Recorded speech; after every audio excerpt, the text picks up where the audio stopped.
We're live. Hello, everyone, and shout out to each and every one of you. And thank you guys so much for tuning in to your girl, Siren, on the Siren Speak Show. Hello, everyone. Hey, y'all. Hey, y'all. Hey, y'all. Shout out to y'all as you tune up into the building with your girl. And thank you guys so much for the likes and the thumbs up. I really, truly appreciate it. Okay, so thank you guys in advance. Today, y'all have been really hitting your girl up, okay? Y'all been hitting your girl up because, first of all, y'all, I'm moving, okay? As y'all can see, the background is different. It's all being torn down, okay? But you guys are like, Siren! Siren! Girl, we need an septic over here. What's going on? So you guys have been sending in your requests or your questions and things of that nature, and I appreciate it. And I will be, coming on more often, you guys, as I move, okay, transition into this new energy and my new place and all of that stuff. So just bear with you, girl, okay? So some of the things that you guys message me is dress code, okay? How should I dress in front of his mama? Okay, so we're going to be discussing dress code for the single versus the married woman, okay? And we're also going to be talking about how you should dress in front of the family, like when you're at family functions and when you are around the sister-in-law, the brother-in-law, the best friend, you at his homeboy house and things of that nature. Listen, you got to always be a lady, okay? So also, becoming the power couple. A lot of you are really interested in the guy who you're with, okay? And you're like, Siren, I really feel like we can be a power couple. How do I put us into that next level of becoming a power couple? We're going to be discussing that. And should his or her friend have your phone number? Okay? Should his friend or his homeboy have your phone number in case of emergency? Should his brother have your phone number in case of emergency? Y'all, let's talk about it. Here we go. All right. First things first, this live is brought to you by the one and only Spiritual Candies. Okay. Spiritual Candies, my prestige holistic healing company. You guys, if you are looking for any sort of healing, whether it be mental healing, whether it be financial, career, physical, whatever it is, y'all, hit your girl up. Okay. I got the magic. Okay, I don't have the magic. I got the magic staff. Okay, but anywho, I got what it is that you need to get you in the right path. For those of you who are lost, okay, whooping for love. If you're looking for love, if you're looking for just what your purpose is, if you feel depressed, if you feel stressed, okay, whatever the situation may be, go over to spiritualcandies.com and get your life. Okay, start out with a consultation. A consultation will then give me the awareness of what specific products you would need to really work on your frequency, to move about a lot of stagnant energy and get you exactly where it is that you need to be. Trust. Okay, this is the one-stop shop. Okay, and don't forget, for those of you who have been reaching out to me, yes, it is that time. The November box is here. Of course, they are limited, you guys. So for those of you who want that November healing, we're getting ready to step into that winter energy, you guys. We're getting ready to shift out of fall and shift into winter, which we know those are a little bit heavier when it comes to energies. And you guys can go to Spiritual Candies and get your November box so that you can be energetically prepared for what it is to come,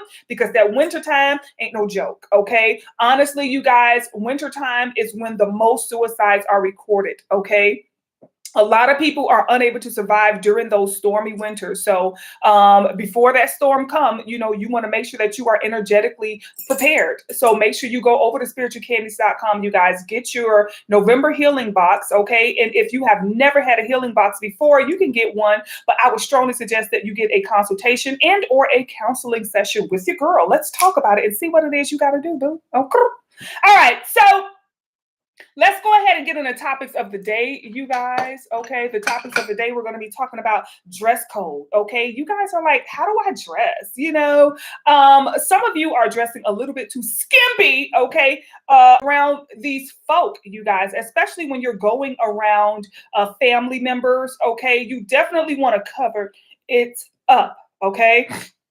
When you're going around his homeboys, things of that nature, you guys, you definitely want to make sure that you cover it up, right? You want to wear nice clothing. Now, Listen, when I say cover it up, I don't think your boobs need to be showing. I definitely don't think your feet, your cheeks need to be showing, nor does your thighs. Okay. Like there's a time and a place. Like men are not going to tell you unless it's just too provocative, but a lot of men are not going to say anything when you are around their family members in certain, clothing or whatever. They may feel some type of way, but if you get them angry enough, they'd be like, oh, you looking like in front of my family and this and that. You get them angry enough, they will spill the beans on you.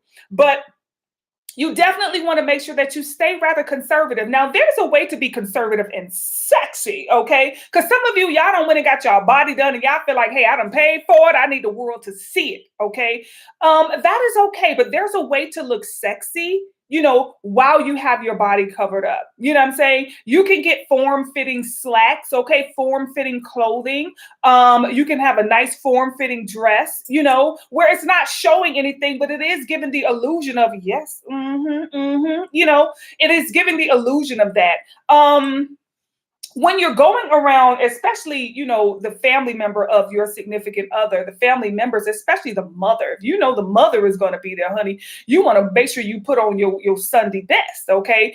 You don't have to be all covered up, and you can still represent your personality and stuff through your dress, but, you're dressing, you guys, but you don't have to wear anything that's too revealing, okay? I strongly recommend y'all stop thinking that less is more.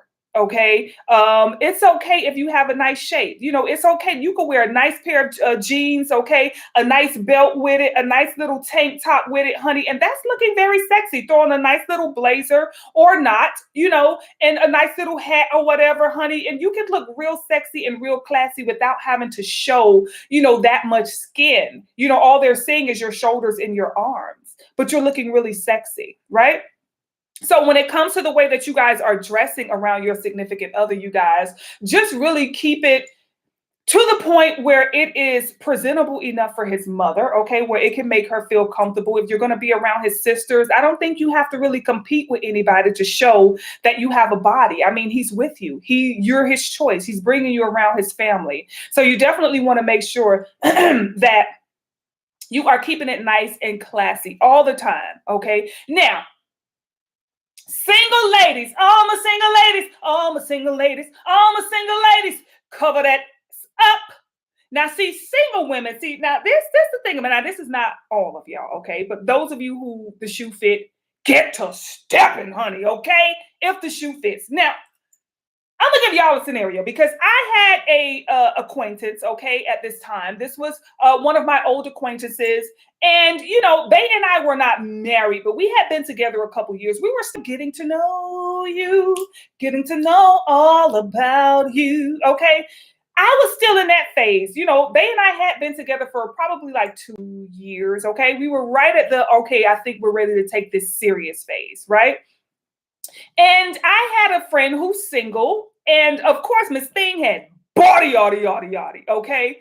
But she was one of those people who like to show off her body. She's gonna be up in Target, okay, with her extra small gym shorts on, okay, and a tank top, right, that go with it. So it'll be like a Nike tank top and some Nike little stretch gym shorts or whatever.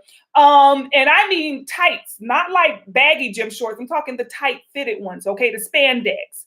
Okay, she was like giving Eddie Murphy spandex, all spandex, And when she would come to my house, she would be like, oh, I'm on my way. I'm going to stop by after the gym. No, you're not.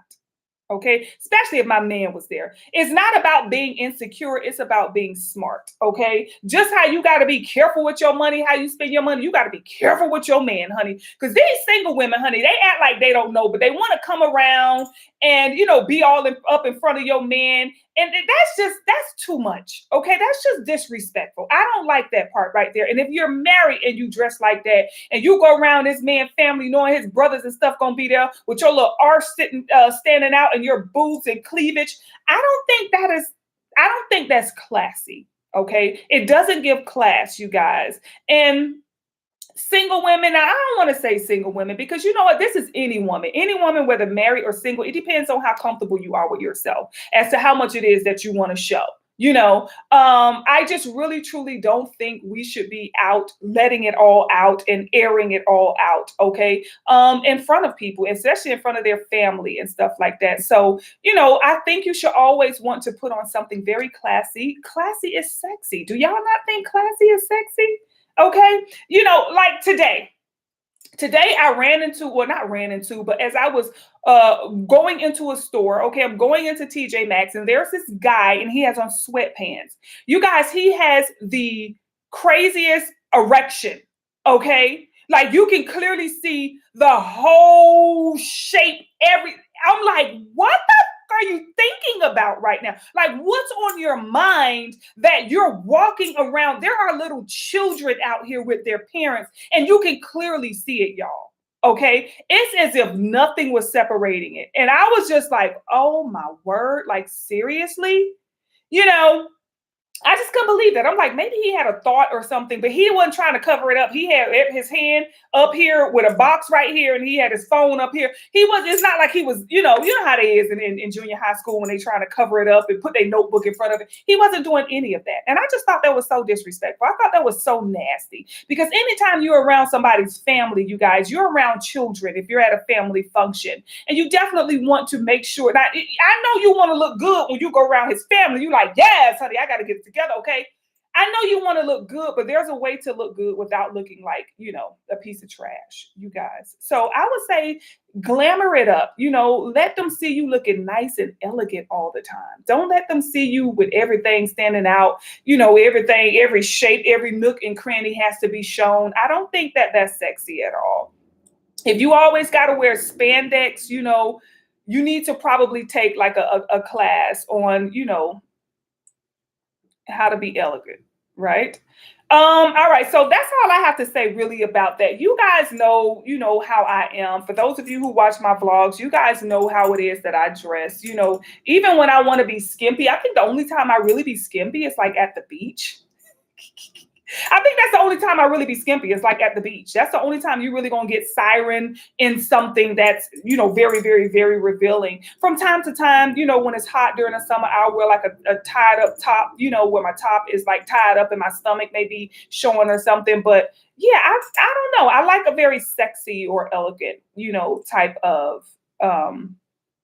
type of outfit. Okay, so you don't want to go around a family dressed all loose caboose, you guys, especially if children are going to be there. You don't want to go around their brothers if you're a girl, or their sisters if you're a dude, and your chest all out, and it's just come on now. There's a time and place. It gives ignorant, you know what I'm saying, after a while it just gives straight up, this person just don't know no better. All right. Should his or her friend have your phone number just in case of emergency? This is a very sensitive subject for me. This is a very sensitive subject. Now, honestly, I don't want to be that honest or that raw, okay? But if you have what you know as a beautiful significant other, very tempting, okay, I would strongly suggest an alternate route. Meaning, in my situation, okay, personally, from my experience, I've had significant others where their brother and or sister, the sister too, who were interested. You know what I'm saying?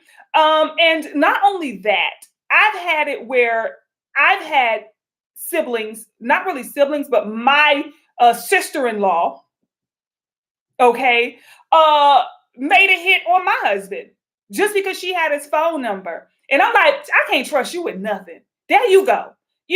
Sending blank, photos, and then they try to blame, oh, I sent it by mistake 4 times.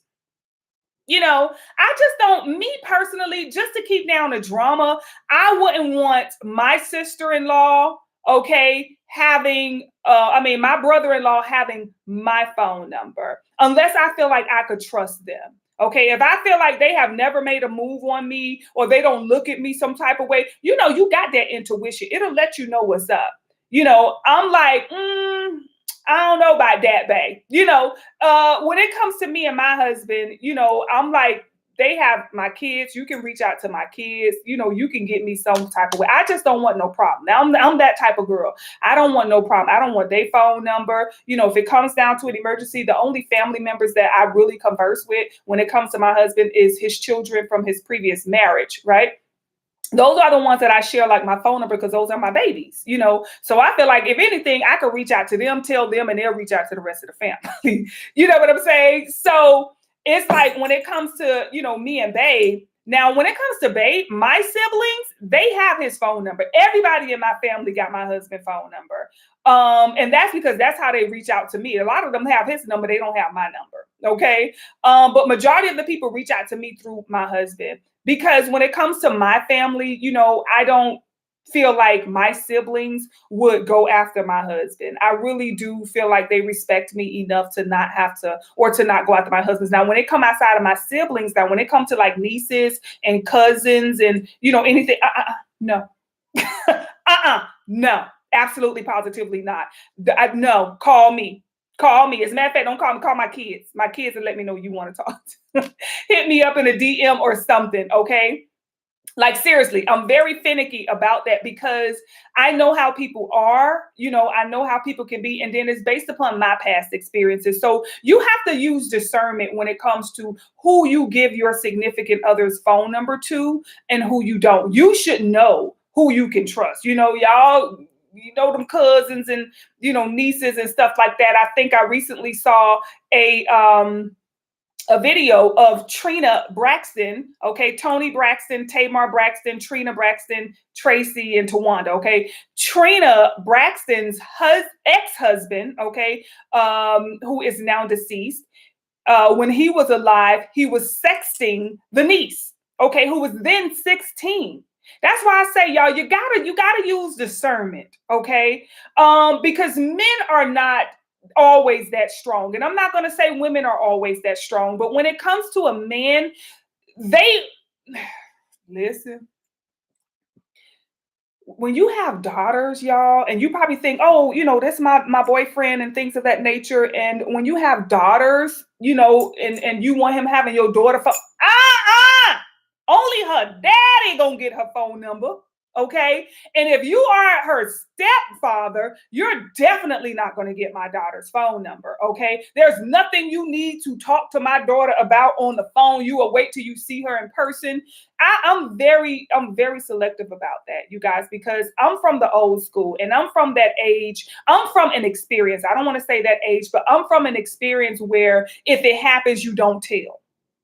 Okay, you get in trouble for telling. You know what I'm saying? So that's why I'm like, I don't know about all that, y'all. Y'all, we look back on a lot of situations back in the day, and a lot of us have stories. A lot of us have stories that we can tell today because we couldn't tell back then. Okay, or we got in trouble for telling back then. And I'm just very, very selective, when it comes to my children who gets their phone number. But when it comes to my man, fortunately for me, I wanted to marry. I'm like, if I have daughters, if they and I would not have worked out and I have my twin daughters, y'all, I probably would have stayed single until they moved out. Okay. Until they moved out and were grown, because I am very, very, very selective about bringing a man in my house around my daughters, especially when they start to mature, because all a man gonna see, and a man's body is naturally going to respond to, boobs or buttocks or, hips, his body would naturally respond to that. Now, I'm not saying all men will look at your children some type of way, but what I'm saying is whether it's your children or whether it's a family member, their body responds to that. Not all men have control over that. You know what I'm saying? Where they start to think about it. They may not act upon it, but you don't know what they're doing in their shower and who they're thinking about. Okay. You will hope that it would be you, but you don't know who is on their mind. And until I know who's on your mind, okay, I'm not bringing you around my children. If you're a guy I'm dating, and I'm not going to give anybody your phone number, okay, to have your number. But like I said, you have to use discernment. If you have a family, now there are families out there that are very trustworthy. What I am saying is I don't have that experience, so I can't give you a perspective of a very trustworthy family because I don't come from that background. I don't have that type of an experience where I'm like, oh, I could trust any and everybody with my husband's number. You know what I'm saying? And I'm, like I said, I'm giving this to y'all from experience. It's not like I'm saying, oh, I just don't trust nobody. I'm giving it to y'all from experience. When a ex-friend of mine got my husband's number, first thing she did was try to invite him over to her house. Okay. Oh, I want to see you. And so I don't have, okay. Some of you may have a better experience, but I personally don't have the best experience to give an answer on, oh, yes, you can give them the phone number. I don't trust nobody. Okay, I don't, y'all. I feel like we all are flawed. Okay, and I don't know where you're flawed at, so I'm not going to trust you like that. I don't want you with my man's number. Absolutely, positively not. Okay, if you need to call me, call me. If you got my number, that's more than good enough. If ever there was an emergency, put it up on Facebook. Watch how fast news travel. Okay, long as they got Facebook, honey, news will travel. All right. So yeah, that's how I feel about should his or her friend have your phone number. I don't trust that. I don't trust that from my own experience, but I'm not saying that will be your experience. I would say use discernment. If you feel like you can trust your man or you can trust your friend, listen. Y'all seen that Keisha Cole? Trust and believe me, you're gonna need me. Trust and believe me, she'll never be me. Y'all, they make these songs for a reason, okay? Her best friend was laying up with her man. And it all starts so innocently because they get each other phone number. Hey, how you doing? They always do some crazy stuff where they want to, I'm going to do a surprise party or, anything to call them, anything to call. Now, I had a experience in my past where a friend of my husband got my phone number because I used to call. So he got it off the caller ID. I never physically gave him my phone number. But he got it off the caller ID, and he made a suggestion where he was doing a surprise for her, and he reached out to me, and he was it was uncomfortable. It was just very uncomfortable, and then he wanted to tell me like, oh, I've been liking you. Oh, look, I don't want you. Don't call me. Okay. And I did let her know. I'm like, hey, listen, I need to let you know your man been calling me. He called me twice. I think we spoke twice. And I told him the second time. The first time was kind of innocent. I think he felt like that was the open door. Okay. And that was like the whole surprise thing for her, surprise cake and all of that stuff. And I'm like, all right, cool. Yeah, that's what's up, And then the second time it was hey, this is how I feel about you. You know what I'm saying? And it's just like, oh, So, I shut him down. I let him know, listen, that's my friend. And even if she wasn't my friend, who's to say you my damn type? But I did let her know. And I felt like she handled it wrong because she kind of like made it look like we were having an affair. She was like, oh, that's messed up and F you and F him. And I'm like, wait, hold up, skirt, back it up, girl. That's your man. You chose him. That's your husband. And I only told her because he was her husband. Okay. Now, if he was just her boyfriend, I don't know. Maybe I would have told her. Maybe I wouldn't have told. I don't know. But I made sure I told her because that was her husband. Okay. She deserved to know. So, it's just like, girl, why are you getting mad at me because your man want me? That doesn't make any sense. So that's why I say to avoid stuff like that, to avoid BS like that, I'm like, I don't want his number. I don't want him having my number. And my husband, no, I don't want none of his brothers having, no, absolutely, positively not. You know what I'm saying? And I'm just like, maybe his sisters, yes, but his brother, oh, no, absolutely not. And it has nothing against them. I love my brother-in-laws. They are very sweet. They are very cordial and everything. But just to avoid any BS, okay, I don't have time for that. And I don't want my name mixed up in no BS. And don't call me for nothing. Call my daughter. Okay, that's your niece. Call her. But yeah, I don't know, y'all. I'm very sensitive when it comes to that. Okay. Lastly, you guys asked me about becoming the power couple. Okay. A lot of y'all got your top five. Shout out to y'all who got your top five. Okay. And then shout out to those of you who are married, who watched the live and, get the advice and things of that nature. Now, when it comes to the power couple, I don't recommend investing in a man like that until you guys are married. Okay. And that's just my own perspective. Until you guys are married. Once you are married, then you want to invest in him and do things to, become that power couple. But if you guys are not married, y'all, then I don't know, because you just be fixing him up for maybe somebody else, okay? The next buyer. So I would say if you are married, then you want to invest in becoming the power couple. Becoming the power couple is really when you guys are supporting each other. You come up with common goals, okay, and you support each other until you guys are able to reach those goals, right?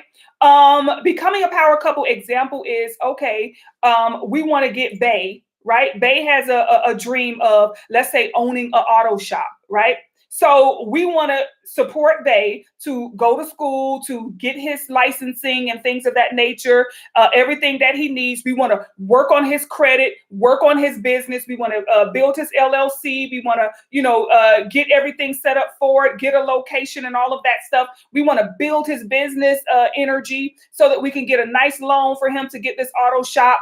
We want to work, and you're supporting him as he's going through this phase. You're supporting him. So you guys got the LLC, you got the credit started and all of that stuff. Got you some net 30s, net 60. You're building that business credit. You got everything legitimized, the email, the phone number. And now you're gonna, work on, he got his certifications and all of that stuff. So now you're ready to get that first automotive shop. So you want to go through a business loan and, do whatever else you need. You done worked on his credit, the business credit. So now you got that loan and boom, y'all got y'all first shop. Okay. That is power couple right there. So now that y'all got Bay, this automotive shop, now you want to work on your goal. The next common goal is for, okay, maybe you have a credit building business. You like, okay, well, I want to get my credit building business, So now you're going to go through that level for you. All right. You got your credit good. You done got your LLC legalized. You got you worked on your credit. Okay. You done got you a nice little loan and now you got your first location. That's that power couple. Okay. Where you're backing each other through everything and you're supporting each other through the entire process and you're helping each other to build and become more stable and secure. Right. And when you do this type of stuff and you guys don't work out as far as you guys are single and you're trying to build each other up. And then it gets to a problem because then you feel like, oh, I helped him get his business and now he ain't helping me and stuff like that, and now we done broke up and now she over there with him and he a businessman. But when I met him, he was working part-time, at Chick-fil-A. You don't want to invest in, your own regrets. So that's why I say you want to wait until you guys are married. Okay. For those of you who are married, then you want to build your man and turn you guys into a power couple, because that's where the power comes in. If there isn't an initial contract between the two of you, okay, if there isn't an initial thick and thin between the two of you, then there's a possibility you will have invested too much, okay, in this relationship, in this connection, and you will feel like you haven't gotten what it is that you wanted out of it. Okay. Hold on, y'all. Okay. You will feel as if you haven't gotten what it is that you wanted out of the connection. And you will feel like, oh my God, like I done did all this for him. And, he hasn't done anything for me. And oh my God. And next thing you know, it's a whole bunch of regret and resentment. Okay. And we definitely don't want that. We don't want any regret. We don't want any resentment, you guys. You want to make sure that you are, in the right connection. You want to make sure that the energy is right between the two of you, and you want to make sure that you guys are, married. You guys don't, even if you're engaged, wait till you married, okay, to invest in all of that, trying to become the power couple. Wait until you are married, you guys. Trust. Okay. All right. So the message of the day, you guys, let's get the message of the day. The side piece always coming up, okay? But the message of the day, you guys, is your biggest hater is you. Okay. The biggest hater is you. There's nobody who can hate on you more than you. Your biggest hater is the version of you that did not take a step towards completing a goal. Okay. A lot of you, again, I always tell you when you are putting out energy towards goals and towards completing things, you want to definitely make sure that you're taking action towards completing those goals. Okay. A lot of you guys, it's giving, I need to really learn how to love myself. And I think before you can become a power couple with anybody, you really need to invest in yourself. How are you investing in yourself? That's what you need to ask yourself. Just imagine a world where nobody existed but you. You're the only person who can do every step, every little step you take. Okay. You're the only person who can take every step. We got to stop looking outside of us for people to help us, for people to support us. You know, even when it comes to like when I do these videos, I don't look for you guys to share. I don't look for you guys to like, comment. If you do, I always say I appreciate it. But I don't do it, with the intention of, oh, I know everybody's going to like and share this video. Some of you can watch it 3, 4, 5 times and still won't like it. You know what I'm saying? Won't hit the like button. But some of you will watch it as soon as you come in. You know, my gems, majority of my gems, as soon as they come in, they hit the like button. Okay. You guys got to stop expecting people to hit the like button. Just because people aren't hitting the like button, it doesn't mean that you're not being seen. It doesn't mean that what you're doing isn't liked. Okay. You got to stop depending on people outside of you and make sure that you stay in tune with who you are. Okay. Make sure that you stay in tune with your highest self, because that's going to be your biggest supporter. That's going to be your cheerleader. And that's going to be, honestly, the only thing that guarantees the success towards the dream it is that you desire. All right. I'll see you guys soon. Bye, y'all.